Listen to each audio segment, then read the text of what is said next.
In the late 16th century, France was a land of hunger as much as it was a land of kings. Harvests failed, winters bit deep, and the gap between those who ate well and those who survived on scraps widened every year. In 1593, King Henry IV spoke a sentence that history would remember. He declared that no peasant in his kingdom should be so poor that he could not afford a chicken in his pot every Sunday. It was meant as a promise of dignity, a vision of abundance flowing downward from the crown. It sounded generous, it sounded humane, it sounded revolutionary, but while the king was shaping words for history, something quieter was already happening across Europe. In cottages, monasteries, village edges, and kitchen gardens, pots were already full. Not with chicken, with greens, with shoots, with a plant that had been feeding ordinary people long before Henry IV was born and would continue feeding them long after his promise faded from memory. They called this other Henry, Good King Henry. It was not a ruler. It wore no crown. It issued no decrees. It was a perennial plant, Chenopodium bonus-henricus, growing stubbornly at the edges of human attention.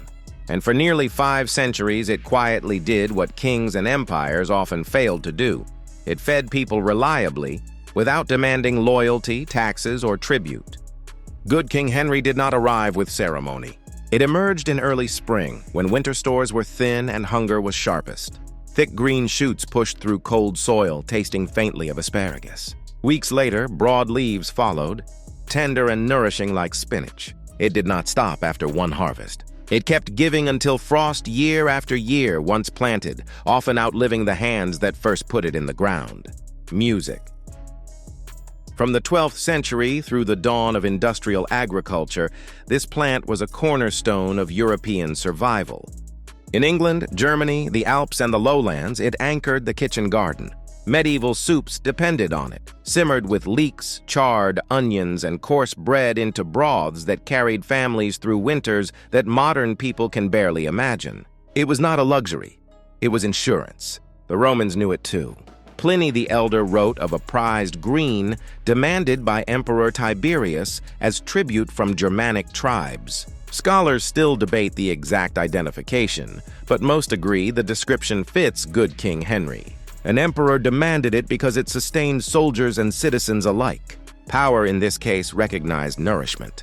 What makes this story unsettling is not just that the plant worked. It is how well it worked. Modern nutrition science, when it finally bothered to look, was almost embarrassed by the results. Late 20th century analyses revealed mineral densities that outperformed many celebrated greens. Iron levels higher than spinach, calcium rivaling dairy. Vitamin C concentrations that dwarfed common vegetables, a full suite of B vitamins, all from a plant that required no annual planting, no fertilizers, no machinery.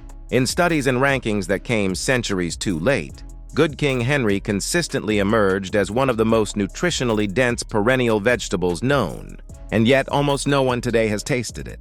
If this plant was so valuable, so resilient, so nourishing, its disappearance feels like a mystery. But the truth is less mysterious and more uncomfortable. Good King Henry did not vanish because it failed. It vanished because it refused to conform. The first fracture came not from malice, but from invention. In the early 18th century, an English farmer named Jethro Tull introduced the seed drill. It transformed agriculture by making planting faster and more uniform. But the machine carried an unspoken demand. Crops had to behave. They needed to grow in straight rows, germinate at predictable times, and complete their lives within a single season. Annuals complied. Wheat, barley, turnips, later corn, they fit neatly into the geometry of the machine. Good King Henry did not. It grew in clumps. It spread through roots. It returned every year on its own schedule. You could not force it into perfect lines. You could not wipe the field clean and start over without killing it. In the language of mechanization, it was disorderly. Then came the steel plow. In the 19th century, John Deere's invention allowed farmers to break deep prairie soils for the first time. This opened vast new lands to cultivation, but it also declared war on perennial root systems. Plants like Good King Henry, whose roots dove deep and held soil together, resisted the blade. Annuals with shallow roots and short lives surrendered easily. Agriculture began to shift its allegiance. Not toward nourishment, not toward resilience, but toward compatibility with machines. Music deepens. By the time tractors replaced horses, the rules were fixed. Fields were expected to be erased every year. Soil was meant to be turned, exposed, replanted, and harvested on a strict schedule. Perennials disrupted that rhythm. They slowed machines. They broke blades. They refused to reset. What had once been a strength, permanence, was reframed as inefficiency. But technology alone does not erase a food system. Economics finished the job. In the early 20th century, the commercial seed industry emerged with a simple realization. Annual plants generate repeat customers. Perennials do not. If a farmer buys spinach seed every spring, the transaction never ends. If a gardener plants Good King Henry once and harvests for decades, the market disappears. By mid-century, perennial vegetables quietly vanished from seed catalogs. Not banned, not debated, simply omitted. Good King Henry did not lose a competition. It was removed from the race. This pattern repeated on a global scale during the Green Revolution. High-yield annual grains were promoted as saviors, and in many ways they were. Millions were spared starvation, but the price was dependence. Synthetic fertilizers, annual tillage, mechanized harvests, and monocultures became the default. Governments subsidized them, universities researched them, extension services taught them. Perennials had no place in a system built on annual resets. Music today, nearly 3/4 of global cropland is planted with annuals. Perennials, which make up the overwhelming majority of plant species on Earth, occupy only a small fraction of farmland. This imbalance has consequences we now live with daily. Annual agriculture exposes soil to erosion year after year. Wind and water carry it away. Carbon stored underground escapes into the atmosphere. The Dust Bowl of the 1930s was not a natural disaster. It was a design flaw created by replacing deep-rooted perennial grasses with shallow-rooted annual wheat. Water tells the same story. Annual crops lose vastly more moisture because their roots cannot reach deep reserves. As droughts intensify, we find ourselves locked into crops that thirst most. Chemicals fill the gap. Fertilizers replace nutrients lost to erosion. Pesticides defend bare fields. The system feeds itself by consuming its foundation. Plants like Good King Henry required none of this. Their roots stabilized soil year-round. Their presence suppressed weeds naturally. They drew nutrients from depths annuals never reach. They worked with time, not against it. And yet they were labeled obsolete. Music softens. But extinction is not the right word.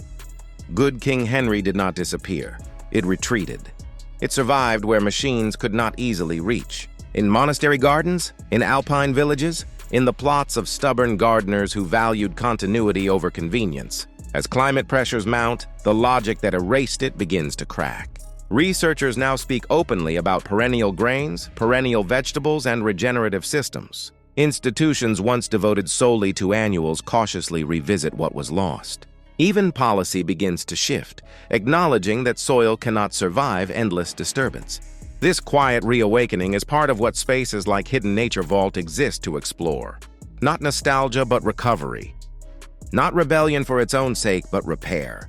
Music Good King Henry can be grown again.